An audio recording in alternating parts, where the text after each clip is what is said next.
আপার দালালি, চাচার দালালি, মামার দালালি, খালার দালালি, এই দালালি করে আপনি আবার এখানে বড় মুরব্বি সাজবেন। প্রত্যেকটা হত্যাকারী যাদের ইন্ধনে এই হত্যাকাণ্ড ঘটেছে এদের বিচার চাই আমরা। আর দাওয়াত তাবলীগের মেহনত, বাংলাদেশে জামাত ইসলামী বলেন, হেফাজত ইসলামী বলেন, বিভিন্ন জায়গায় কিন্তু গ্রুপিং দেখা যায়, কিন্তু এরকম হত্যাকাণ্ড খুব কমই দেখা যায়। খুব সূক্ষ্মভাবে তদন্ত করা প্রয়োজন যে ওপার বাংলার বা ওপারের দেশের হাত আছে কিনা, আমাদের 15-16 বছর যারা পরিচালনা করেছিল এই দেশটাকে তাদের কোনো সূক্ষ্ম ষড়যন্ত্র আছে কিনা, নাকি এদের ভেতরেই ঘাপটি মেরে এই সমস্ত লোকগুলো বসে আছে।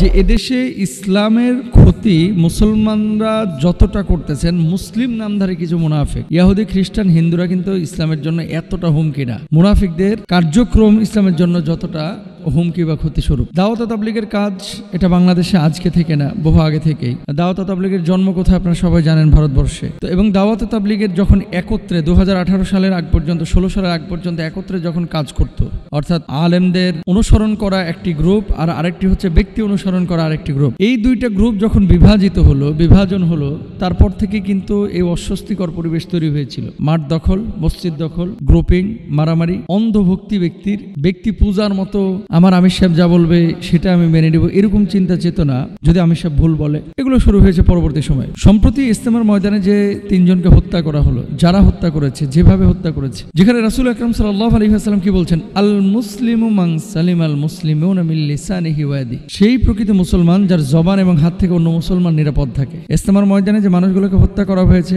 এদেরকে কোনো হিন্দু খ্রিস্টান হত্যা করে নাই, হত্যা করেছে মুসলমান। হত্যাটা করেছে মুসলমান। যারা হত্যা করেছে, এতদিন পর্যন্ত দাওয়াত তাবলীগের কাজ করে এরা শিখলোটা মূলত কি শিখলোটা কি?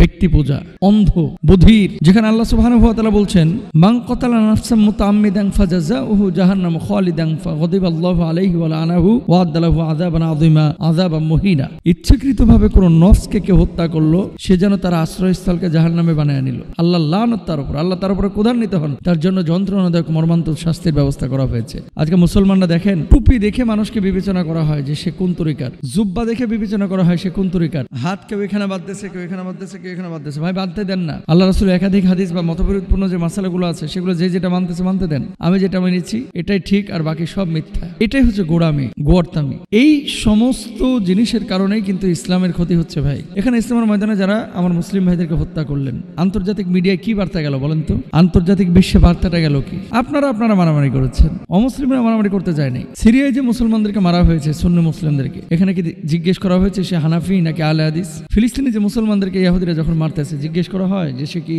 আহলে হাদিস নাকি হানাফি? ভাই, মুসলিম হিসেবে যখন কেউ আপনাকে আঘাত করবে, তখন ইসলাম এবং মুসলমানকে টার্গেট করে আপনাকে আঘাত করবে। কিন্তু আপনি কি করতেছেন? সম্প্রতি ইস্তেমার ময়দানে যে ঘটনাটা ঘটেছে, এতে করে এরা আসলে দাওয়াত তাবলীগের কাজ করার মতো যোগ্যতা রাখে না, এরা সন্ত্রাস, এবং এদেরকে আইনের আওতায় নিয়ে এসে কড়া শাস্তি দেওয়ার ব্যবস্থা করতে হবে। দেখেন, আলেমদেরকে কেন তারা মানতে চায় না? এর ভিতরে একটা লিডারের ভাব আছে, নেতাগিরির একটা ভাব এদের ভিতরে চলে এসেছে। এর মধ্যে অনেকে দেখবেন যে পূর্ববর্তী রাজনীতির সাথে জড়িত ছিল, অনেকে এমপি ইলেকশনের জন্য নমিনেশনও কিনে উঠিয়েছিল, ইলেকশন করবে তাই। কিন্তু দেখেন, ইলেকশন করতে পারে নাই। আপনি ওইদিকে এখানেও লিডার, ওখানেও আবার আপনি একটা দলের নেতৃত্ব দিবেন, একটা দলের দায়িত্বশীল হবেন, অন্যদিকে দালালি করবেন, আপার দালালি, চাচার দালালি, মামার দালালি, খালার দালালি, এই দালালি করে আপনি আবার এখানে বড় মুরব্বি সাজবেন। প্রত্যেকটা হত্যাকারী যাদের ইন্ধনে এই হত্যাকাণ্ড ঘটেছে এদের বিচার চাই আমরা। আর দাওয়াত তাবলীগের মেহনত, বাংলাদেশে জামাত ইসলামী বলেন, হেফাজত ইসলামী বলেন, বিভিন্ন জায়গায় কিন্তু গ্রুপিং দেখা যায়, কিন্তু এরকম হত্যাকাণ্ড খুব কমই দেখা যায়। আলহামদুলিল্লাহ, অনেক সংগঠন আছে যাদের ভেতরে আমির যা বলেছেন তাই হয়, এর বাইরে কেউ কোনো সিদ্ধান্ত নেয় না, কথাও বলে না। আর যারা এই কাজগুলো করেছে এরা অন্যায় কাজ করেছে। আমরা উদাত্ত আহ্বান জানাবো যে ইস্তেমার ময়দানটাকে আলেমদের মাধ্যমেই পরিচালিত করার, এবং যাদের ত্যাগ তিতিক্ষা কোরবানির কারণে বাংলার জমিনে আলেম তৈরি হচ্ছে, বাংলার জমিনে দাওয়াত তাবলীগের মেহনত মানুষ শিখেছে, তাদের হাতে এটা তুলে দেওয়া দরকার। কোনো চাপাবাজ,